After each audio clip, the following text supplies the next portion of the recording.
Welcome back to the show नाज़रीन। हमारे मेहमान हमारे साथ मौजूद हैं सेनेटर ज़मीर घुमरू साहब, बैरिस्टर अली ताहिर साहब। सेनेटर साहब, आपकी तरफ ही आना चाहेंगे। आपसे गुफ्तगू हो रही थी, आपने फरमाया कि चेयरमैन साहब इस हवाले से अपना रोल प्ले करेंगे, लेकिन वो डेमोक्रेटिक वे होगा, जमहूरियत का रास्ता होगा। लेकिन अगर पाकिस्तान तहरीक इंसाफ ये कहती है कि हमें पावर होल्डिंग जो तबकात हैं उनके साथ ही मुज़ाकरात करने हैं, लेकिन दूसरी जानिब हम ये भी सुनते हैं, ये खबरें हैं और अफवाहें भी हो सकती हैं, इनमें कुछ सच्चाई भी हो सकती है क्योंकि इसकी कंफर्मेशन तो किसी भी सोर्स से अभी तक नहीं हुई कि मुज़ाकरात हो भी रहे हैं, पसे पर्दा चीज़ें चल भी रही हैं, लेकिन वो अननोटिस्ड हैं, सामने नहीं लाई जाती। आपको क्या लगता है कि आने वाले दिनों में जिस तरह से हाफिज़ अब्दुल्ला साहब फरमा रहे हैं कि कोई बड़ा ब्रेक थ्रू भी हो सकता है, तो ये पॉसिबल है? मेरे ख्याल में माजी में भी पाकिस्तान में ऐसे होता रहा है और इसको रूल आउट नहीं किया जा सकता, क्योंकि पीटीआई तो शुरू से कह रही है कि हम एस्टेब्लिशमेंट से बात करेंगे और पॉलिटिकल पार्टी से नहीं करेंगे, क्योंकि इनका नरेशन शुरू से यही है कि इन दो पॉलिटिकल पार्टीज की हम नहीं एग्जिस्टेंस को मानते हैं, नहीं इनकी जो है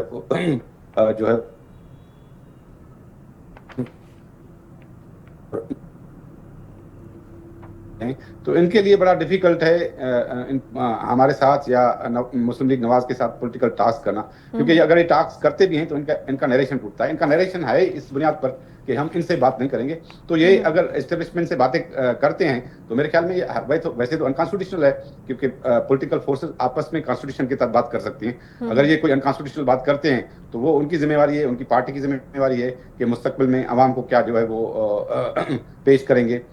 मेरे ख्याल में अगर ये टास्क कर रहे हैं, बाकी तो पॉलिटिकल पार्टीज को जो है वो पार्लियामेंट के अंदर जैसे 26 अमेंडमेंट पर बातें हुई इस तरह से करनी चाहिए, डायलॉग होना चाहिए, और डायलॉग से जो है वो कोई पॉलिटिकल पार्टीज को जो है वो मेरे ख्याल में नाराज नहीं होना चाहिए कि डायलॉग तो पॉलिटिकल पार्टीज में होते रहते हैं। हम और माजी में ये तजुर्बा है कि मुस्लिम लीग नवाज और हम जो है वो ऐसे ही थे जैसे आजकल पीटीआई और मुस्लिम लीग नवाज हैं, और हम भी जो है वो हमने भी पॉलिटिकल स्ट्रगल की जो है वो, लेकिन अब तो आप इत्तेहादी है ना, बड़े करीबी ताल्लुकात हैं। देखिए पॉलिटिक्स में तो ये होता है, पॉलिटिक्स में तो आपको डायलॉग करना पड़ता है, पॉलिटिक्स में आपको पॉलिटिकल स्ट्रगल करनी पड़ती है। पॉलिटिक्स में ये नहीं है कि आप जो है वो एक फिक्स नोशंस हो, पॉलिटिक्स में आपको जो है फ्लेक्सिबल भी होना पड़ता है। लेकिन अगर आप फ्लेक्सिबल नहीं होंगे, अगर आप कहेंगे कि मेरा मौक़िफ़ माने और दूसरे का मौक़िफ़ नहीं सुने, तो ये पॉलिटिक्स में ये सिलसिला नहीं चलता। सेनेटर साहब जब फ्लेक्सिबिलिटी दिखाते हैं खान साहब, तो फिर आप कहते हैं कि यू टर्न ले लिया है। अच्छा चलें, खैर यहाँ पर भी एक मैं यू टर्न का जिक्र कर देती हूँ। खबर ये भी है ज़राए की जानिब से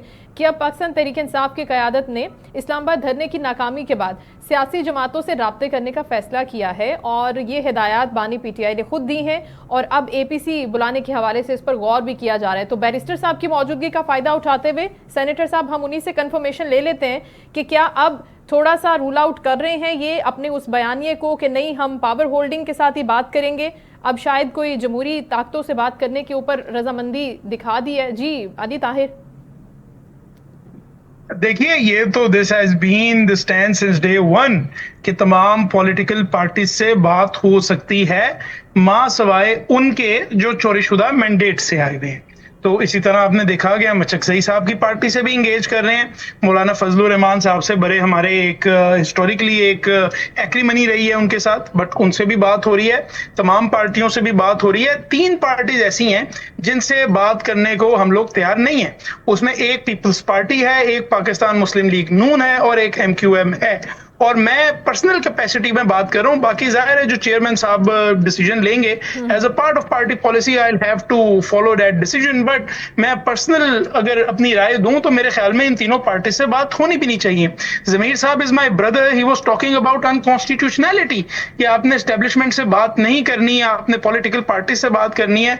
it is surprising and rather shocking for me कि इलेक्शंस टाइम पे नहीं हुए, वो अनकॉन्स्टिट्यूशनैलिटी हमें नजर नहीं आती, सिंबल ले लिया गया, वो अनकॉन्स्टिट्यूशनैलिटी हमें नजर नहीं आती, एक अनकॉन्स्टिट्यूशनल अमेंडमेंट आइन में कर दी गई डंडे के जोर पर। वो किसने कराई हम भी जानते हैं, आप भी जानते हैं, वो कोई सियासी जमातों ने नहीं कराई। वो अनकॉन्स्टिट्यूशनैलिटी हमें नजर नहीं आई। पूरा सोशल मीडिया बंद है, इवन इंस्टाग्राम तो कभी किसी मुल्क में बंद नहीं हुआ। इंस्टाग्राम इज नॉट पॉलिटिक्स, वहां पे तो मोस्टली फैशन और बाकी चीजें शेयर होती हैं। इस मुल्क में इंस्टाग्राम भी बंद है, वो कॉन्स्टिट्यूशनैलिटी हमें नजर नहीं आई। अली ताहिर, आप इस्तेमाल करते हैं ना, इंस्टाग्राम को भी इस्तेमाल करते हैं आप अपने पॉलिटिकल गेन के लिए, पॉलिटिकल यूज के लिए, वहां पर भी आप इंगेज करते हैं लोगों को, ऐसा नहीं है? और क्या ये कोई अनकॉन्स्टिट्यूशनल काम है करना? क्या सोशल मीडिया का इस्तेमाल करना? क्या बिलावल साहब वीपीएन का इस्तेमाल नहीं कर रहे? क्या बख्तावर साहिबा वीपीएन का इस्तेमाल नहीं कर रही? एट द सेम टाइम वो इस्लामिक आइडियोलॉजी काउंसिल से अजीब अजीब फतवे भी लगाते हैं, और आई एम शॉक के बिलावल साहब इस सारी चीज के ऊपर कॉन्स्टिट्यूशनलिटी की बात वहां पे की जाए यहाँ पर वो नजर आ रहा हो कि something is odd out of the even. यहाँ पर तो आपको लाने वाले जो लोग हैं, अगर हम कहते हैं कि हम उन पावर ब्रोकर से बात करेंगे जिनकी असल हुकूमत इस मुल्क के अंदर हैं और आप उनके फ्रंट फेसेस हैं, तो आपको इस बात का बुरा नहीं मनाना चाहिए, बल्कि आपको तो ये अच्छा लगना चाहिए कि वो जो लोग जिनको हम लेके आए हैं, जिनकी ब्लेसिंग से आप यहाँ पर बैठे हुए हैं, फॉर्म 47 के ऊपर आपकी नेशनल असेंबली में भी रिप्रेजेंटेशन है, आपकी सेनेट में भी रिप्रेजेंटेशन है, और जो मुल्क में जिनके रिप्रेजेंटेटिव इंटीरियर मिनिस्टर भी लगे हुए हैं, पीसीबी के चेयरमैन भी लगे हुए हैं, अगर हम उनसे बात करते हैं तो आपको तो खुश होना चाहिए कि दो बड़े आपस में बैठ के बात कर रहे हैं। और वो एक बड़ा पुराना एक मुहावरा है, मैं ऑन द लाइटर साइड कह रहा हूं कि जब दो बड़े बात कर रहे हो तो बच्चों को तो बीच में कोई एतराज होना भी नहीं चाहिए। तो मेरे ख्याल में पीपल्स पार्टी या नून लीग को बीच में कोई एतराज नहीं होना चाहिए अगर हम इस मुल्क की बेहतरी के लिए जो रियल पावर होल्डर्स हैं उनसे कोई बात होती है तो। अच्छा ठीक है, लेकिन फिर बाद में आप ये तो नहीं बोलेंगे कि नहीं ये हमारा एजेंडा कुछ और है, हम तो इस्टेब्लिशमेंट से बात नहीं करते और हम तो एक बहुत ही ज़्यादा जमहूरी जमात है और हमारा इन हलकों से कोई लेना देना नहीं है, ये तो नहीं बोलेंगे बाद में? देखिए, there are some ground realities in Pakistan, और वो ग्राउंड रियलिटी ये है कि इस वक्त हुकूमत वो चला रहे हैं, ये हाइब्रिड मॉडल नहीं है, ये hybrid pro max plus model है। और इस वक्त जो हुकूमत में है, जो ताकत में है, इनको तो पता ही नहीं होता कि क्या हो रहा है क्या नहीं हो रहा। वीपीएन बंद करना कोई इनका तो आइडिया नहीं था। वीपीएन तो जिन्होंने बंद करवाया है वो हमें भी पता है, आपको भी पता है, पूरे सारे लोगों को पता है। तो जो लोग असल पावर एक्सरसाइज कर रहे हैं, जो सिविल हुकूमतों से कुछ पूछते भी नहीं है, हम उनसे बात करेंगे ना, हमारे साथ मौजूद थे और अभी हमें ज्वाइन किया है पाकिस्तान मुस्लिम लीग नून के सीनियर रहनुमा अमीर मकाम साहब ने, हम उनको वेलकम करते हैं। अस्सलाम वालेकुम अमीर मकाम साहब। वालेकुम सलाम। बहुत शुक्रिया सर आपके वक्त का। हम गुफ्तगू कर रहे हैं डी चौक धरने के हवाले से, उसके जो consequences Pakistan Tehreek Insaf with in the party भुगत रही है, और उस दूसरी जानिब शहबाज शरीफ साहब ने जो अभी बात की है कि अब महंगाई की शरह गुज़श्ता 6 साल की कम तरीन सतह पर है, सिंगल डिजिट महंगाई की हम बात करते हैं। लेकिन उसके साथ साथ वो ये भी फरमाते हैं कि जब धरने और एहतजाज होते हैं, इस किस्म की सियासत होती है, तो उससे मुल्क को बड़ा नुकसान पहुंचता है, स्टॉक एक्सचेंज गिर जाता है। आप समझते हैं कि क्या ये जमहूरी हक जो है पॉलिटिकल पार्टीज का, उसको प्रैक्टिस करने से मईशत को नुकसान होता है, या इसके पीछे कोई और रीजन है? What do you think? मतलब है कि एक जाहिर बात है, और एक तो पॉलिटिकल एक्टिविटीज रूटीन की हुआ करती है, वो अपनी जगह बात है, और एक तो इसी जगह जो पीटीआई की एक्टिविटीज है कि वो दहशत से भरी रहती है। एजेंडा भी उनका ये होता है, जब वो इस्लामाबाद आ रहे थे तो आपने सुना है कि आप जाकर कैदी नंबर 804 को रिहा करेंगे, अदरवाइज इस्लामाबाद में बैठे रहेंगे। जब ये मैसेज आए कि इतने जत्थे और रिहा करो और इस्लामाबाद में बैठे रहेंगे, क्योंकि उसका रिहा तो होना ही नहीं, किसी के इख्तियार में नहीं, वो तो कोर्ट्स और अदालतों की इख्तियार में जी। और दूसरी ये बात करते हैं कि हम इस्लामाबाद जाते हैं और 26वीं आईनी तरमीम को खत्म कराएंगे, अदरवाइज वही बैठे रहेंगे, पूरी जिंदगी को मफलूज कराएंगे। तो वो तो किसी की बस की बात ही नहीं, वो तो पार्लियामेंट में हुई और 2/3 मेजॉरिटी से हुए। इस तरह बातें होते हैं, तो इसे वाकई उसी दिन एक दिन में वही आपको याद है 25 तारीख को एक ही दिन में ये आ गए तो 3600 पॉइंट्स गिर गए, और जब उनका धरना खत्म हुआ तो 5000 ज्यादा हो गए। तो ये तो जाहिर बात है कि सारी चीजें एक्टिविटीज हर एक चीज इस तरह बंद हो, मफलूज हो, तो उससे नुकसान पहुंच जाता है। और ये आज से नहीं, अगर आप 2014 के धरने में 128 दिन में जाए, वही भी चाइना का सदर नहीं आ सका और सी पे कितना लेंथी हो गया, और इसके बाद काफी टाइम लगा। दूसरे भी जब भी हुए और जितने नुकसान हुए, तो मुल्क को नुकसान हुए, मईशत को नुकसान हुए, और हर एक चीज को नुकसान हुए। अमीर मकाम साहब, आप जानते हैं कि जो मुतालबात लेकर यहाँ पर पीटीआई वाले आए थे और डी चौक की बात हुई थी, آپ کو پتہ ہے کہ وہ مطالبات وہ بھی جانتے ہیں کہ وہ پورے نہیں ہونے تھے، وہ پریکٹیکل مطالبات نہیں تھے، ان میں سے کوئی بھی مانے نہیں جانے تھے، لیکن آپ کو کیا لگتا ہے کہ پھر کیا ایجنڈا ہو سکتا ہے اس طرح سے دھاوا بولنے کا اور ایک مخصوص جگہ پر پہنچنے کا؟ اور اب یہ کہا جا رہا ہے کہ اگر پی ٹی اے والوں کو حکومت اجازت نہیں دے رہی ہے احتجاج اور جلسے کرنے کی تو پختونخوا ملی عوامی پارٹی کے پلیٹ فارم سے آپ جلسہ کر لیں۔ پختونخوا ملی عوامی پارٹی والے دعوت دے رہے ہیں پاکستان تحریک انصاف کو کہ آپ ہمارے پلیٹ فارم سے جلسہ کر لیں اگر آپ کو اجازت نہیں مل رہی تو۔ نہیں مطلب یہ اجازت اگر کسی کا ایجنڈا ہو تو کسی کو نہیں ملنا ہے، یہ بات تو ظاہر ہے۔ ایجنڈا آپ نے خود کہا کہ وہ یہ بھی سمجھتے کہ یہ ڈیمانڈ جو ہم نے رکھی ہوئی ہے نہ ماننے والے، اور پھر اس کے پیچھے لگے ہوتے ہیں، تو اس کا اور کیا ہو سکتا ہے؟ دوسرا ایجنڈا اس کا یہ ہے کہ وہی جو اس کی لیڈر کا ہے، وہی جو اس کے باہر آقا بیٹھے ہوئے کہ پاکستان کی معیشت کمزور ہو، پاکستان میں دہشت گردی ہو۔ یہ کتنے افسوس کے بات ہے کہ کے پی کے میں کیا ہو رہا ہے، وہی آپ کورم میں دیکھ رہے ہیں، دوسرے جگہوں میں دیکھ رہے ہیں، اور وہی ان کا پروونشل گورنمنٹ ہے، پوچھنے والا نہیں، صرف اس ایک کام پر لگے ہوئے۔ تو ان کے تو سارے سوچ عذائب سب کے سامنے، وہ IMF کا بھی آپ کو پتہ ہے، ان کے جھوٹے جو بیانیے بناتے ہیں وہ بھی سب کے سامنے ہے۔ یا اگر کوئی باہر سے آتا ہے، وہ ECO کانفرنس ہو، اسی دن احتجاج کرتے اسلام آباد میں آتے، بیلاروس کا صدر یہاں آئے ہوا ہو تو اسی دن آتے اسلام آباد میں آتے، چائنا کے صدر کا آنا ہو تو اسی دن آتے ہیں کہ اس طرح ایک میسج جائے اور انٹرنیشنلی بھی اور نیشنلی بھی پاکستان بدنام ہو۔ ان کا تو ایک سوچ فکر ہے، اور پھر ہمیں بھی سوچنا ہے، اس بقیہ پاکستانیوں کو بھی سوچنا ہے کہ آیا اس طرح پارٹی کو رہنا چاہیے، اسی طرح گورنمنٹ کو جس طرح کے پی میں اس کو رہنا چاہیے اور اس کو کنٹینیو کر لینا چاہیے؟ کیا عوام نے ان کو مینڈیٹ دیا تو اس کام کے لیے دیا ہے کہ آپ یہ کام دے؟ تو پھر ایسے میں امیر مقام صاحب withholding all the powers Pakistan Muslim League Noon جو کہ بیٹھی ہے فیڈرل میں ابھی، وہ کیا کر رہی ہے؟ کیونکہ اب گورنر راج کی باتیں جہاں تک ہو رہی تھی کے پی میں، ان کے حوالے سے بھی کچھ اطلاعات آئی نہیں، کنفرمیشن آئی نہیں، اور اس بارے میں نہیں سوچا جا رہا۔ آلدو کی حمایت ملی تھی کابینہ کے اجلاس میں، یہ خبریں باہر آئی تھیں، لیکن اب پاکستان مسلم لیگ نون پھر اس پورے سچویشن کو کیسے ہینڈل اور ٹیکل کرنے جا رہی ہے؟ کیونکہ پاکستان تحریک انصاف تو یہ کہتی ہے کہ ہم اداروں کی مضبوطی کے لیے، آئین کی سربلندی کے لیے کھڑے ہوئے ہیں اور حقیقی آزادی کی جنگ ہے، پاکستان کو بچانا ہے۔ دوسری جانب آپ فرما رہے ہیں کہ نقصان ہو جاتا ہے۔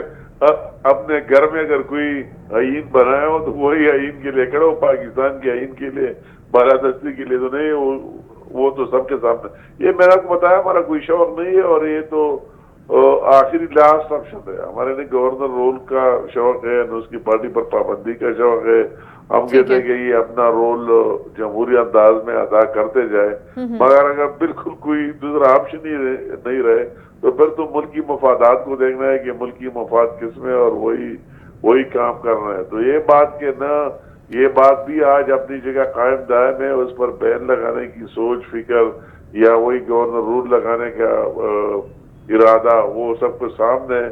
اور ان کو اتنا ڈر لگ گیا، میں نے پشاور میں پریس کانفرنس کیا، 7 بجے پریس کانفرنس ختم ہوا، اس ٹائم اجلاس کیا، 9 بجے اجلاس بلایا، رات کے 9 بجے 2 گھنٹے بعد۔ تو وہی تو اور بات ہے، اگر وہ اپنی ذمہ داریاں پوری کرے اور اسی طرح سموتھلی چلے، ان کی جو آئینی ذمہ داری ہے اسی پر چلے، تو ہمارا کون سا شوق ہے؟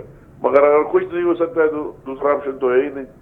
ٹھیک ہے، لیکن حکومت کیا سر انگیج کرنے کی کوشش کر رہی ہے ان کو؟ کیونکہ جو لیڈرشپ ہے پاکستان تحریک انصاف کی، جس میں بیرسٹر علی گوہر بھی شامل ہیں، بشرا بی بی بھی اب تو اس کے اندر شامل ہیں، کیا ان کو انگیج کرنے کے لیے مذاکرات واقعی ہو رہے ہیں یا صرف یہ افواہیں ہیں، ریومرز ہیں؟ تو اس کے کس سے بات کرے، کون سے لیڈر سے بات کرے، کس کی بات مانی جاتی ہے؟ یہ تو آپ دیکھ لیں کس سے بات کرے، اس کا لیڈر کون ہے اور اس کی بات کون مانے گا؟ اور اس کے ابھی تو بشرا بی بی اس میں آ گئی ہے، اور سینکڑوں لیڈر اور بھی ہے، ہر ایک اپنا سوچ ہے، اپنا فکر ہے۔ یہ تو کوئی طرح سیاسی پارٹی ہے ہی نہیں، ایک بس ٹھیک ہے کس طرح یہ لوگ اکٹھے ہوئے اور اسی طرح یہ بکر جائیں گے، کیونکہ اس کے تو کوئی لیڈرشپ ایک جگہ ہے نہیں، کس سے بات کرے، کس کے پاس جائے، کس کے کہنے پر چلنا ہے۔ اگر ایک وہی سنجانی کی بات ہو گئی ان سے، اور انہوں نے خود بھی کہا کہ آگے نہیں جا رہا ہے، انہوں نے کئی نے کہا بشرا بی بی دوسرا کہ نہیں ہمیں تو ڈی چوکی میں جانا ہے، وہی بیٹھے رہیں گے اور اس ٹائم تک واپس نہیں جائیں گے جب عمران خان کو نکال کر واپس نہیں جائیں گے. تو اس کا تو اپنا کوئی اس میں لیڈر معلوم ہی نہیں ہے کہ کون لیڈر ہے. شاہ محمود کے بیٹے کا ایک سٹیٹمنٹ, اس کا دوسرے لیڈرشپ کی دوسرا, عمر ایوب کا, اور وہی ہمارے صدر انڈسٹری سے لیڈر ہے ان کے اور بیانات, کسی کا کیا ہے کسی کا کیا ہے. تو اس میں تو لیڈر ہے ہی نہیں. یہ بات جب ہم امیر مکان صاحب اس طرح پہ کرنے کا ہے سر, یہ بات جب ہم کرتے ہیں پاکستان تحریک انصاف کے جتنے بھی ہمارے مہمان ہوتے ہیں تو وہ پھر یہ برا مان جاتے ہیں جب ہم ان کو کہتے ہیں کہ آپ کے خود کے اندر اتنے زیادہ ڈفرینسز ہیں کہ آپ ایک پلیٹ فارم پر ایک پالیسی کے اوپر یکجا نہیں ہے. لیکن سر اس بات کو بھی پس پش نہیں ڈالا جا سکتا, نہ نگیٹ کیا جا سکتا ہے کہ 2018 کے الیکشن میں یہ ایک بڑی پولیٹیکل پارٹی جس کو عوام نے ووٹ دیا تھا بن کر سامنے آئی تھی, اور اب جب حالیہ الیکشن ہوئے فروری میں تو اس کے بعد انہوں نے کہا کہ ہمارا مینڈیٹ چوری ہو گئے, ہم ابھی بھی سب سے بڑا ووٹ بینک رکھنے والی جماعت ہے. تو آپ کو لگتا ہے یہ پورے حالات اور واقعات معاملات دیکھتے ہوئے کہ یہ وہی جماعت ہے اور آنے والے وقت میں اس کا کوئی اسی طرح سے فیوچر ہے یا نہیں؟ مطلب ہے کہ وہ 2018 کی اگر آپ بات کریں تو واقعی ان کو مینڈیٹ تو ملا ہی نہیں تھا جس طرح دلوایا گیا تھا, اور جس طرح اچار کو زبردستی اکٹھا کر کے ایک بوتل میں بند کر کے, جس طرح لوگوں کے جہانگیر ترین والی مکانات دوسرے کے بھر کے کہاں سے لوگ لائے گئے, کس طرح ان کا گورنمنٹ کس طرح رات کو RTS بیٹھ گیا, وہ بھی سب کے سامنے. اس مینڈیٹ کو ہم مینڈیٹ مانتے ہی نہیں ہے کہ ان کو کوئی جنون مینڈیٹ ملی تھی. یہ بات اس طرح نہیں ہے. ابھی یہ تو ان کا اپنا ایک سوچ خیال ہے کہ اس طرح یہ ہو گیا وہ ہو گیا. تو مطلب ہے کہ ان چیزوں سے اس کو کوئی حاصل نہیں ہونا ہے. ابھی تو سارے لوگ ان کے سمجھ رہے ہیں. کیسے حکومت بنائی پھر انہوں نے؟ کے پی میں ابھی ان کو تیسری بار مینڈیٹ ملی ہے, تیسری بار. ابھی لوگوں کو سمجھ آنا شروع ہو گیا ہے. کئی لوگوں کی ہمارے ساتھ رابطے بھی ہے. کئی لوگ ابھی یہ سمجھتے ہیں کہ ایک انٹی اسٹیٹ پارٹی ہے, ان سے کوئی ڈیلیور ہونا ہی نہیں ہے, صوبے میں کوئی کام کرنا ہی نہیں, لا اینڈ آرڈر کی وہی جو سارے ہم دہشت گردی فیس کر رہے ہیں اس کا مقابلہ کر ہی نہیں سکتے, اس کا اور کوئی کام ہے نہیں بغیر انٹی اسٹیٹ ایکٹیویٹیز کے. تو وہی چیز بھی ایک ٹائم بعد رہے گی نہیں. تو آپ سر یہ فرما رہے ہیں والا خیال ہے, شیخ چلیو والا خیال ہے کہ دوبارہ عمران خان نکلے گا اور پھر پرائم منسٹر بنے گا. سوچ اس کی اپنی بات ہے, سوچ کوئی کسی لے نہیں سکتا ہے, مگر یہ چلیو کے سوچ سے کم نہیں. تو سر آپ یہ فرما رہے ہیں کہ جو تیسری بار حکومت بنائی ہے وہ جعلی مینڈیٹ پہ بنائی ہے پاکستان تحریک انصاف نے خیبر پختونخوا میں؟ نہیں, میں یہ نہیں تھا. خیبر پختونخوا میں ان کو مینڈیٹ مل چکا ہے, یہ میں اس کی بات نہیں کرتا. میں اس کی پہلے مینڈیٹ کی بات کرتا ہوں. ہم ان کی مینڈیٹ کا احترام کرتے, بالکل کرتے, ان کی ریسپیکٹ کرتے, احترام کر کے لوگوں نے ان کو ووٹ دیے. ہمارے جو لوگوں کو جس طرح سوشل میڈیا سے اور اس طرح انہوں نے ورغلا دیا, کیا کیا باتیں کر دی, وہی ان کی زیادہ کامیابی لوگوں کے ذہنوں میں ڈالنے سے اس میں کوئی شک نہیں. ہم کہتے ہیں کہ ان کو مینڈیٹ ملا ہے, ہم ان کی مینڈیٹ کا ریسپیکٹ کرتے ہیں, احترام کرتے ہیں, مگر مینڈیٹ اس کے لیے تو نہیں ملا ہے کہ آپ سارا یہ مینڈیٹ انٹی اسٹیٹ استعمال کرے, حکومت کے خلاف استعمال کرے, پاکستان کے خلاف استعمال کرے. تو وہی لوگ ابھی ریئلائز کر رہے ہیں کہ یہ لوگ جھوٹے, اور دوبارہ ہم کہتے ہیں کہ ان کو یہ مینڈیٹ کبھی نہیں ملے. تو اگر علی امین گنڈاپور کو تبدیل کر دیتے ہیں, وزارت اعلیٰ کے عہدے سے ہٹا دیتے ہیں, تو آپ کو لگتا ہے تب حالات کنٹرول ہو سکتے ہیں؟ کیونکہ پاکستان تحریک انصاف کبھی بھی چھوڑنا نہیں چاہے گی کے پی کو. نہیں, مطلب ہے کہ اس سے اگر ایک کو بدل دیا دوسرے کو بدل دیا, کیونکہ اختیار کسی کے پاس نہیں ہوگی, اتھارٹی کسی کے پاس نہیں ہوگی, وہی سے ناطق آئیں گے. اس کا ایجنڈا تو دوسرا ہے ہی نہیں نا, صوبے کی بہتری تو ہے ہی نہیں. وہی کے لیے تو اس نے ابھی تک نہ کوئی ایک میٹنگ کی ہے نہ وہی ہے. ان کا تو صرف یہ ایک بندے کی حقوق کا تحفظ کرنا, ایک بندے کے لیے خواہ اس کا اسٹیٹ رہے نہ رہے, خواہ وہی 9 مئی رہے, خواہ یہ ابھی جو 24-25 اکتوبر ہوا یہ رہے, کیا اور واقعات ہو جائے, کیا یہ سارے لوگوں کی آپ میں سے یہ پی ٹی آئی والے سوچے اگر ساری پابندی کے باوجود, کیا کہتے ہیں کہ اسلام آباد آرمی کو بھی ہینڈ اوور کر دیا گیا ہے, اس کے باوجود کہ اسلام آباد ہائی کورٹ نے آرڈر دیا ہے کہ آپ کو یہاں نہیں آنا ہے, اس پر پابندی لگائی کہ ڈی چوک نہیں آئیں گے, اور وہی لوگوں کو اسی طرح لا کے لا رہے. تو اس کا تو مقصد ہے کہ دوسری طرف سے اتنا فائر ہو جائے, اتنا بلڈ بہ جائے کہ سینکڑوں لوگ اس میں मर जाए, जिस तरह 9 मई में हुआ था, उसका तो ये सोच और ये फिक्र है। लोग अक्सर हमें ये ताने देते हैं कि किस तरह वो ईडी चौक पहुंच गए, तो हम कहते हैं कि हम क्या कर देते हैं आप, वही जब आते थे तो उन पर फायर, उनका तो मकसद ये था, मिशन ये था कि दूसरी तरफ से इस तरह रिएक्शन आ जाए कि फायर हो और जिस तरह रेंजर के लोग और फिर हुकूमत के लिए मजीद पुलिस के मुश्किलात लोगों के खड़ी हो पास, जाएं। मगर हमने बिल्कुल कहा ठीक। क्या करें कि अपने लोगों पर इसी तरह करें। बिल्कुल ठीक है, थैंक यू सो मच। अमीर मकाम साहब हमारे साथ मौजूद थे, पाकिस्तान मुस्लिम लीग नून के सीनियर रहनुमा। ज़मीर घुमरो साहब भी हमारे साथ थे। बैरिस्टर अली ताहिर ने हमें प्रोग्राम में ज्वाइन किया था। आप तीनों मौजूद मेहमानों को बहुत शुक्रिया। शो का वक्त नाज़रीन खत्म हुआ, इंशाल्लाह कल आपसे दोबारा मुलाकात होगी। अल्लाह हाफिज़।